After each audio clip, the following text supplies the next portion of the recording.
할렐루야.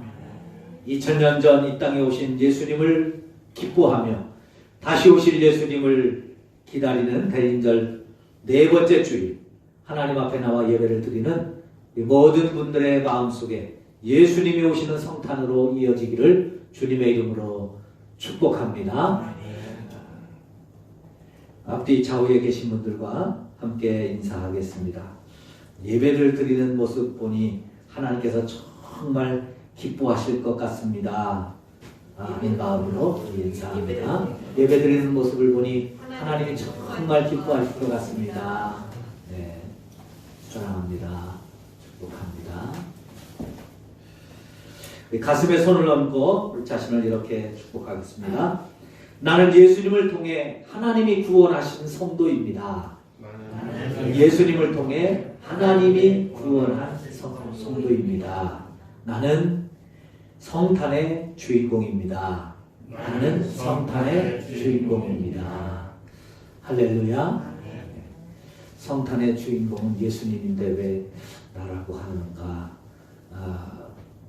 또 그렇게 생각되시는 분들도 있으시고, 또 영상을 보시다가 어떤 분들은 저 교회는 성탄절 주인이 예수님 아니고 조 목사님 나라고 그러는데 이상한 목사님 아닌가? 혹시 오해하시는 분들이 있을까 봐 말씀드립니다.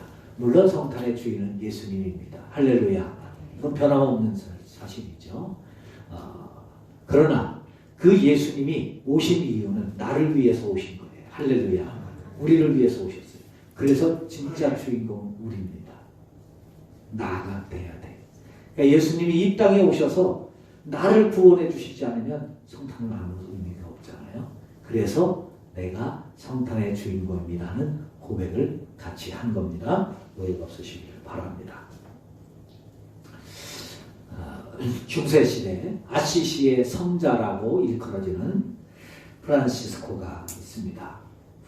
이분이 십자군 전쟁에 나갔다가 포로가 되었을 때 아버지가 부자라서 버섯금을 대고 이제 그 아들을 살려냈습니다.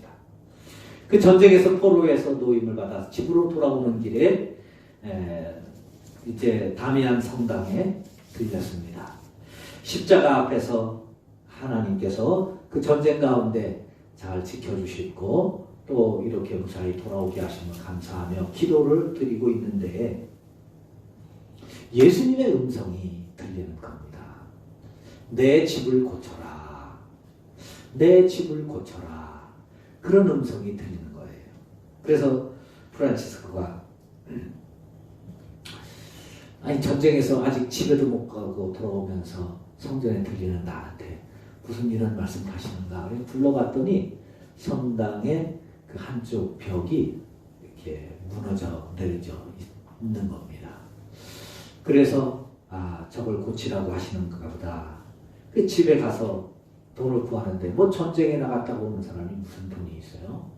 돈을 아무리 구해도 되지 않습니다. 아버지가 부자라서 아버지에게 부탁을 드렸는데 성프란시스코의 아버지는 신앙생활을 하지 않았거든요. 아주 못된 그런 돈만 아는 수전노와 같은 사람입니다. 헌금을 줄 리가 없죠. 그래서 이 프란시스가 아버지 돈을 훔쳐서 가지고 갔습니다. 그 신부님께 드리면서 신부님 제가 보니까 기도하는데 하나님이 내 집을 고치라고 해서 살펴보니까 벽이 이렇게 무너져 있던데 이걸로 벽 수리를 하시죠. 근데 그 신부님도 그 아버지 성격을 잘 알거든요. 오직 돈만 아는데 이거 프란시스가 무슨 돈이 있어서 갖고 왔겠어요. 이거는 아버지 돈을 가지고 왔을 텐데 이건 틀림없이 부작용이 있을 거다. 그래서 헌금을 받지 않았습니다. 그래서 난 받을 수 없다고 그러니까 프란시스가 그 무너진 벽 밑에 돈을 넣고 갔대요. 이걸로 수리를 하세요. 저는 이제 하나님 앞에 드렸습니다. 넣고 가겠습니다. 그러고 간 거예요. 갔는데 뭐 아니나 다를까 집에 도착하니까 뭐 돈이 없어진 걸 아는 아버지가 난리죠. 막 여닫히니까 이제 내가 성전을 수리를 하고 싶은데 안 주셔서 가져갔습니다. 뭐 이제 이야기가 됐죠. 아버지가 노발대발하면서 교회로 달려갔습니다. 난리를 치는 거예요. 내 돈 내놓으라고, 내 돈 내놓으라고. 그 신부님이 당신 아들이 듣고 갔으니까 저거 가져가시더라고. 그래서 이제 일이 해결이 되었습니다. 프란시스가 그걸 보고 아니 하나님이 나에게 내 집을 고치라고 해서 했는데 왜 이렇게 어려움이 되는가? 그 기도하는 가운데 눈에 보이는 성전이 아닌 눈에 보이지 않는 성전을 세우라고 교회를 새롭게 하라고 말씀하신 거구나 하는 것을 깨닫고 교회를 새롭게 하는 교회 쇄신 운동을 이제 펼치게 되었다는 겁니다. 교회가 새롭게 한다. 교회를 새롭게 한다 하는 것은 복음으로 돌아가는 것이요. 원래의 자리로 돌아가는 겁니다. 원래의 모습을 회복하는 겁니다. 그것이 가장 좋은 회복이고 쇄신이지요. 그 원래로 돌아가려면 어떻게 해야 되겠어요? 말씀을 통해서 우리가 변화되어야 됩니다. 나를 바꾸어야 됩니다. 우리가 새로워져야 됩니다. 그것이 복음으로 돌아가는 것입니다. 그것이 하나님을 닮아가는 성화고 그 성화는 우리가 죽을 때까지 신앙생활을 하는 한 닮아가야 되는 믿음의 훈련입니다. 요즘 우리 한국교회는 심각한 상황에 놓여져 있습니다. 코로나19로 예배가 무너져 가고 있습니다. 성도들이 주는 것은 물론 물론이고요. 그래서 이것도 심각한 문제지만 더 심각한 문제는 영적인 겁니다. 복음을 지키지 못할 위기가 다가온다는 것입니다. 그 중에 하나는 정의당과 더불어민주당에서 입법을 추진하는 차별금지법, 평등법, 심지어 가족평등법 이름을 그렇게 바꿨던가요? 그러니까 그렇게 나오는 거예요. 이것 때문에 앞으로 우리가 믿음을 지켜나가기 어려운 시대가 올 수도 있다는 겁니다. 이 법이 통과되면 오직 예수 신앙은 지킬 수가 없게 됩니다. 우리가 기도도 온전하게 하나님 앞에 할 수가 없습니다. 지금 미국의 교회들이 그렇습니다. 여러분 기도하고 나서 기도 끝날 때 어떻게 기도를 마치시죠? 누구의 이름으로 기도합니까? 예수님의 이름으로 기도합니다. 이건 당연한 거 아니에요? 왜? 그래야 예수님의 이름으로 기도해야 하나님이 듣시다고 하셨거든요. 근데 미국 교회는 물론 교회에서 예배를 드릴 때는 그렇게 기도합니다. 그런데 국가적인 행사를 할 때는 그렇게 기도를 못합니다. 미국은 청교도 신앙으로 세워진 나라입니다. 미국의 전통, 미국의 헌법에 대통령이 취임할 때는 그 대통령이 자기가 섬기는 교회의 목사님이든지 아니면 자기가 존경하는 목사님을 초청을 해서 그 목사님이 기도를 하시는 것이 취임식 순서에 있어요. 그래야 대통령이 정식 취임으로 합니다. 상원, 국회, 하원, 국회가 개회돼서 시작할 때는 반드시 목사님들이 와서 기도함으로 국회가 열려지는 것이 지금 미국의 정치 상황입니다. 미국의 법이에요. 그게 법률이에요. 지금까지 100년 넘게 이어져 오는 이거는 미국의 당연한 행사입니다. 그런데 오바마 대통령이 취임할 때부터 바뀌었어요. 클린턴 대통령이 클린턴이 아니라 요 전에 뭐죠? 지금 대통령 바로 전에 머리 이렇게 트럼프 대통령은 다시 세웠는데 존 바이든 대통령이 되면서 또 다시 달라졌어요. 미국 대통령 존 바이든 대통령 취임식 때 흑인 목사님이 초청이 돼서 기도를 합니다. 기도를 하는데 선글라스를 쓰고 나타나셨어요. 왜 그랬는지는 모르겠어요. 테러의 위험에서 지키려고 하셨는지 모르지만 여하튼 뭐 선글라스 쓰고 기도한다고 뭐 나쁜 건 아니니까 기도하는데 제가 좀 그렇다 이제 그렇게 했는데 기도를 다 합니다. 나라를 위해서 대통령을 위해서 다 기도한 다음에 마지막 끝날 때 기도를 이렇게 마무리합니다. 예수님의 이름으로 기도합니다. 해야 되는데 예수님의 이름으로도 기도를 못하고 이렇게 해요. 자기가 믿는 신, 하나님을 이렇게 표현하는 거예요. 유일하신 신, 그리고 불암만의 신, 기타 다른 여러 신들의 이름으로 아멘. 이게 대통령 취임식 기도예요. 목사님이 기도를 그렇게 해요. 왜 그런지 아세요? 차별금지법이 통과돼서 공식 국가행사에서 예수님의 이름으로 기도합니다. 아멘. 그러면 다른 종교를 차별했다고 해서 법에 걸립니다. 상원 국회의원 개회를 할 때에 목사님이 초청돼서 가서 기도했어요. 기도할 때 끝날 때 역시 그렇게 기도를 마쳤습니다.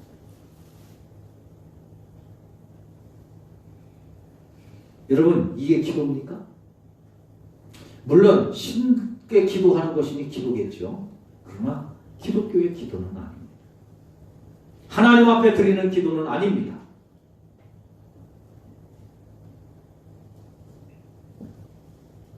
미국에서 차별금지법이 통과될 땐 이렇게 되리라고 누구도 생각하지 않았습니다. 차별금지법이라니까 차별하지 말라는 것이니까 그거 좋은 것이지 않느냐. 그래서 통과를 했는데요. 통과시켜 놓고 나니까 막상 그렇게 흘러갑니다. 영국에서는 차별금지법이 통과되고 난 이후에 목사님이 설교 시간에 동성애는 죄라고 설교했다고 고발되어 감옥에 가야 했습니다. 우리나라에도 차별금지법 통과시키려고 합니다. 여기에 안타까운 건 많은 그리스도인들이 찬성을 합니다. 차별하지 말라고 하는데 그 교회가 해야 되는 거 아니에요. 말은 맞죠. 그러나 여러분, 차별은 하지 말아야 되지만 구별은 해야 됩니다. 근데 그 구별되는 말을 못하는 거예요. 초등학교 아이들에게 가르치는 교육에서 여러분 동성애를 권장하는 거 아세요?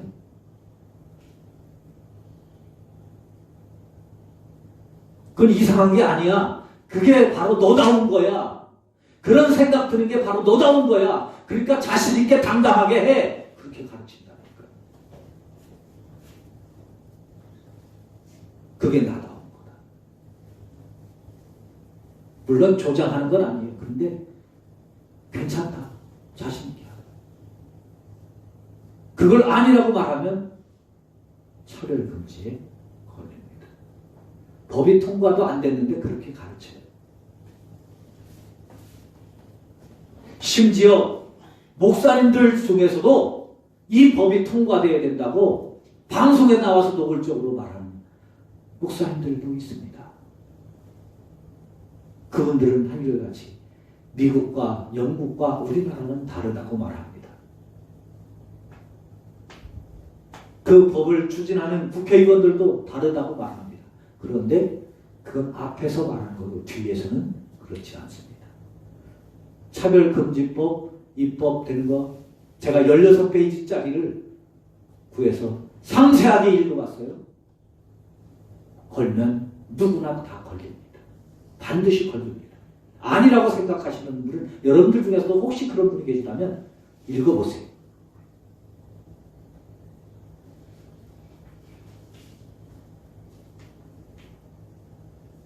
그러므로 우리는 교회를 지켜야 됩니다. 교회를 지켜야 됩니다. 교회를 지켜야 됩니다. 저는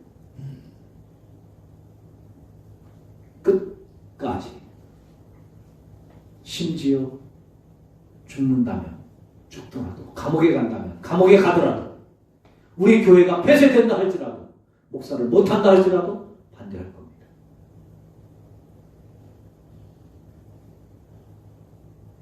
그것이 사탄의 계략이기 때문입니다. 오늘 본문에서 예수님은 천국은 누룩과 같다고 말씀합니다.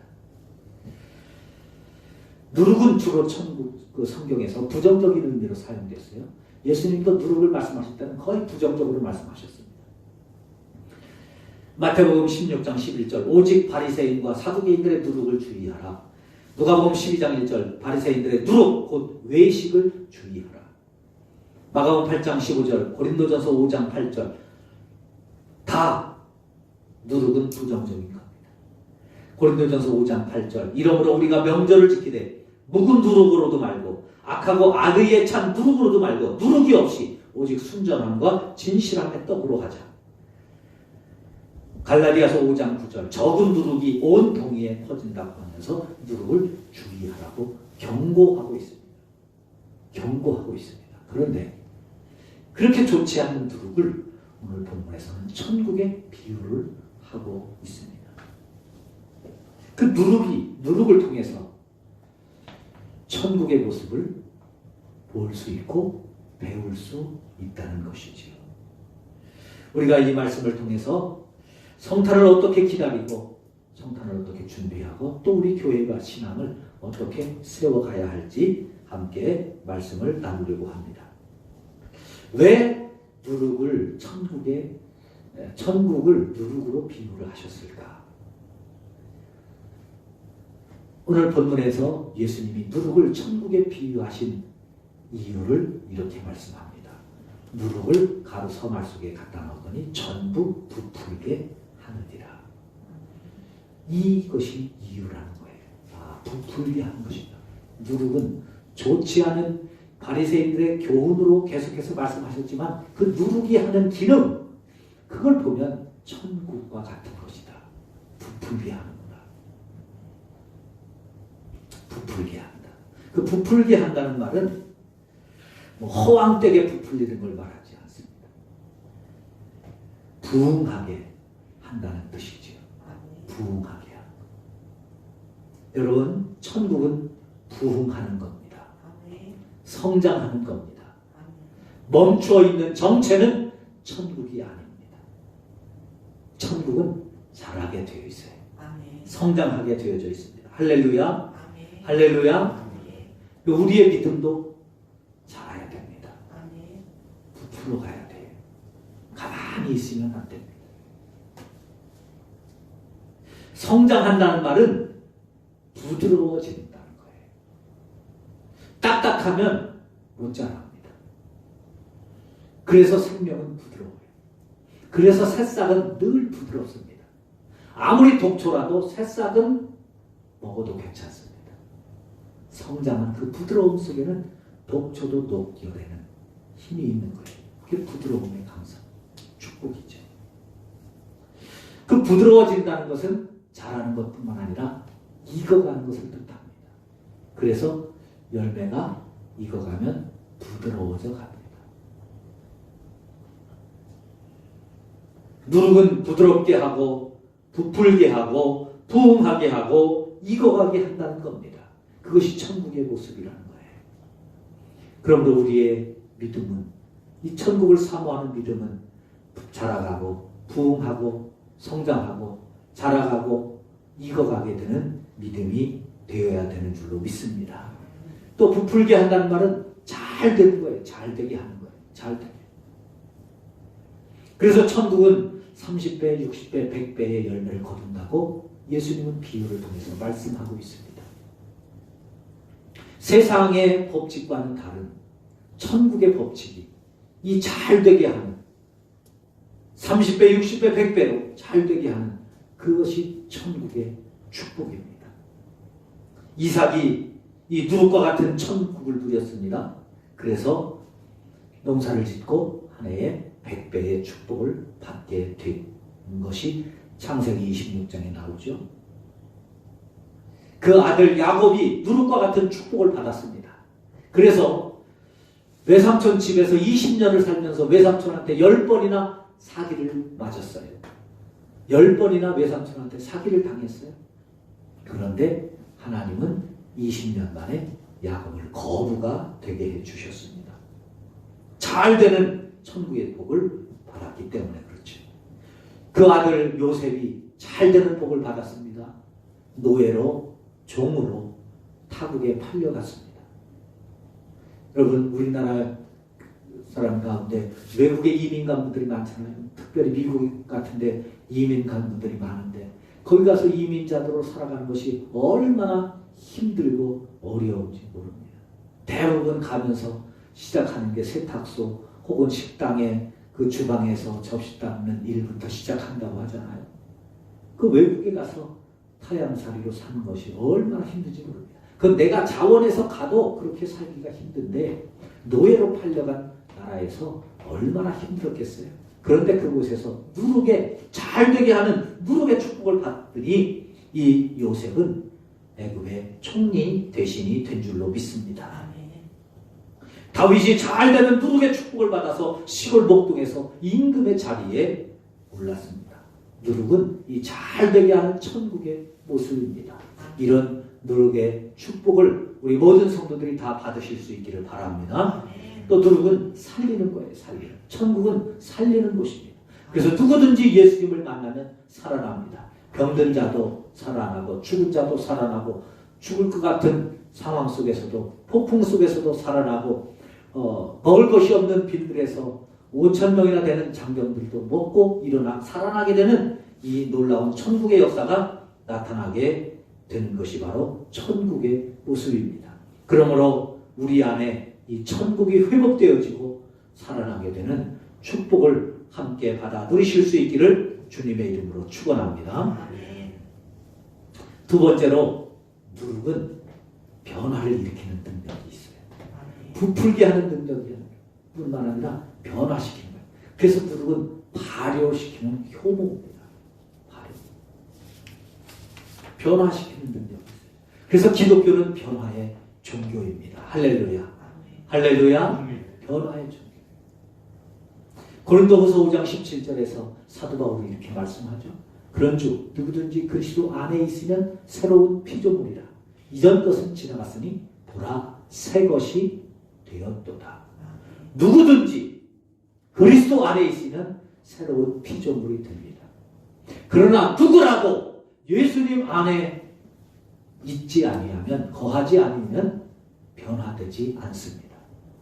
신앙생활을 50년을 해도 목사가 되고 장로가 되고 권사가 돼도 예수님 안에 거하지 않으면 변화되지 않습니다.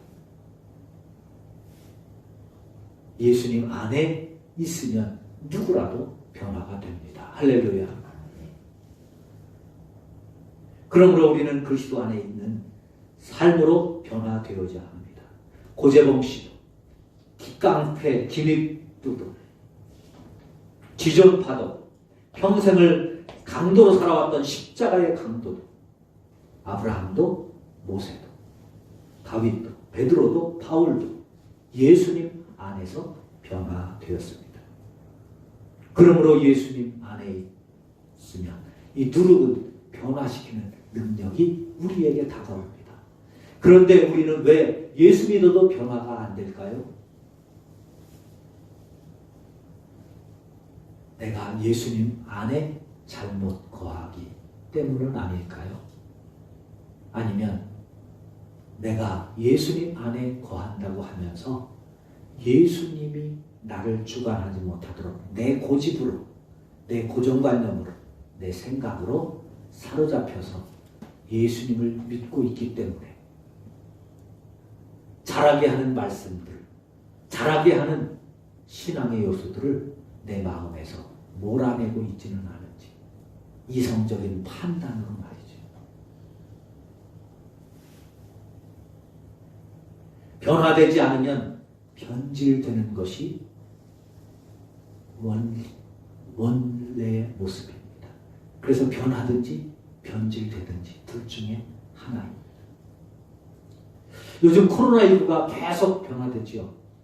변이 바이러스로 계속 변화되잖아요. 우리 장로님 기도하신 것처럼 이제는 뭐 알파부터 시작되더니 이제는 오미크론까지 갔어요. 왜 그 바이러스, 코로나19 바이러스가 계속 변화되는지 아세요? 변종이 왜 자꾸 나오는지 아세요? 사람들이 약을 먹고 조심하고 예방주사 맞고 그러니까 못 살겠는 거예요. 이 바이러스가. 이대로는 못 살겠는 거예요. 이대로 있으면 다 죽어요. 왜? 사람들이 다 저항력을 갖추고 있는데 바이러스가 어떻게 살아요? 못 삽니다. 죽습니다. 그러니까 안 되겠다. 자꾸 변화되는 거예요. 그 약에 안 맞게 자기 체질을 변화시키는 겁니다. 자꾸. 그래서 바이러스가 나오는 거예요. 그런데 변이 되면 변이 될수록 이 바이러스의 특징 가운데 하나는 뭐냐? 힘을 뺍니다. 자기의 힘을 빼요. 그래서 처음에 나왔던 코로나 바이러스는 뭐 강력했다가 죽으면 뭐 치사율이 막 나타났다가 요즘은 뭐 이제 자꾸 죽는 사람들이 많아지는 건 오미크론 때문에 그렇지 그런 게 아니에요. 기저질환이나 이제 우리 있던 분들이 아니면 이제 예방주 접종을 안 맞거나 덜 맞거나 또 아니면 병이 있던 분들이 안 맞아야 되는 분들이 맞거나 해가지고 돌아가시는 거예요. 변한 바이러스로 초창기에 변화된 것은 치사율이 나타나지만 오미크론 이상 이후에 나온 것들은 치사율이 거의 계속 줄어듭니다. 왜냐하면 그래야 살아남는 거예요. 그래야 빨리 퍼지는 거예요. 그래서 빨리 퍼지는 건 힘이 빠지는 겁니다. 왜? 그래야 살아남거든요. 그래서 이제 앞으로 한 1, 2년 있으면 코로나 바이러스는 별로 신경 쓰지 않아도 몸이 으실으실하면 감기에 오나 보다. 감기약 먹어야지 하는 것처럼 몸이 좀 안 좋으면 코로나가 오나 보네. 약 먹어야지. 그 약 먹고 이제 그렇게 감기처럼 지낼 날이 점점 다가오게 되어진다는 거죠. 그게 변화되는 거예요. 그렇게. 우리 신앙도 마찬가지입니다.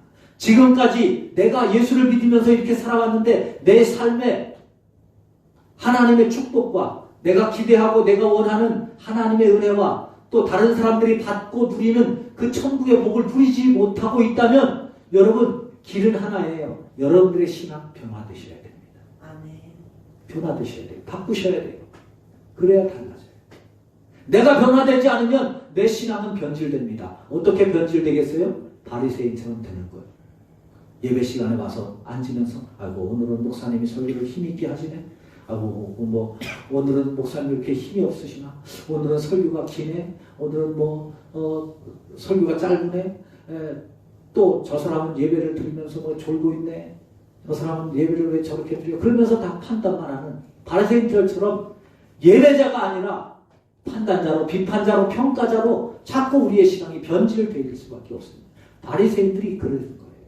본인들이 변화 안 되니까 그 신앙이 변질되는 거예요. 여러분 오늘 이 시대에 우리가 예수님이 오셔서 우리에게 말씀 안 하셔서 그렇지 오늘 이 시대에 바리새인과 사두개인들이 얼마나 교회에 많은지 아세요? 네, 변질이 되는 거예요. 변질이. 우리 교회 모든 성도님들은 신앙이 변화되어져가는 놀라운 은혜가 있기를 주님의 이름으로 축원합니다. 그래서 감사 1000번째 기도하십시다. 성경 복음서 1000도 운동하십시다. 또 가정예배 들으십시다. 계속해서 하는 것은 우리가 변화되기 위해서, 변화된 우리의 신앙으로 나아가기 위해서. 네, 그래야 우리의 신앙을 지켜갈 수 있으니, 그래야 천국이 우리에게 임하고 그 변화되는 누룩을 통해서 우리의 삶 속에 하나님의 역사가 임할 수 있기 때문입니다. 아멘. 세 번째로 누룩을 부풀게 하고 변화시켜도 그걸 가루 속에 넣어야 됩니다. 넣는 수고가 있어야 돼요. 오늘 본문에 여자가 가루 서말 속에 갖다 넣었다고 그러잖아요. 우리 옛말에 속담에도 있잖아요. 부뚜막에 소금도 집어넣어야 짜다. 아무리 많아도 집어넣는 수고가 있어야 짠 거예요. 아무리 누룩이 부풀게 하고 또 변화시키는 능력이 있다 할지라도 그것을 내 신앙 속에 넣어야 된다는 거예요. 미국의 어떤 사람이 햄버거와 감자튀김을 굉장히 좋아했다고 합니다. 이제 감자튀김은 햄버거 먹는 사람을 이제 주로 같이 먹는 세트처럼 이제 같이 먹는 번째 건데요.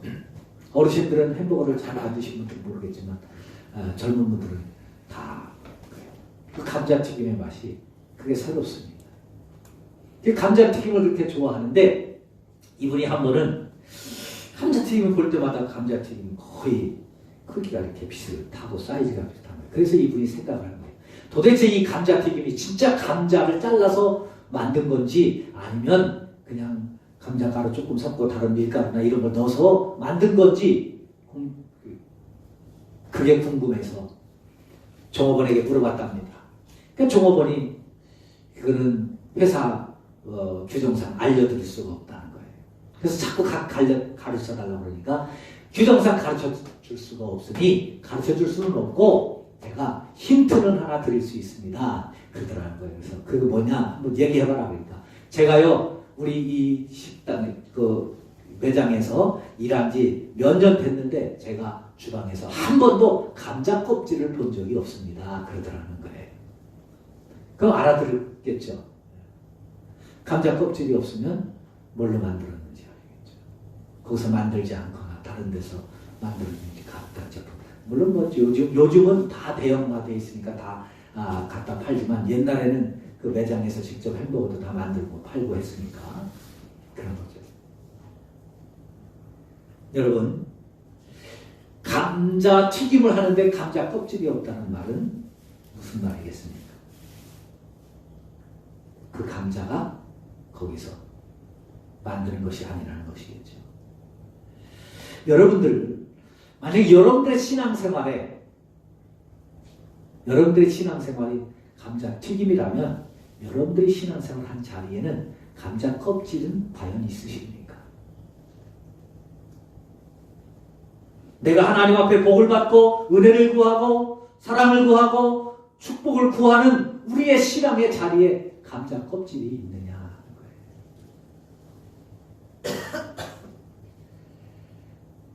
내 신앙을 지키기 위하여 수고한 껍질이 있느냐.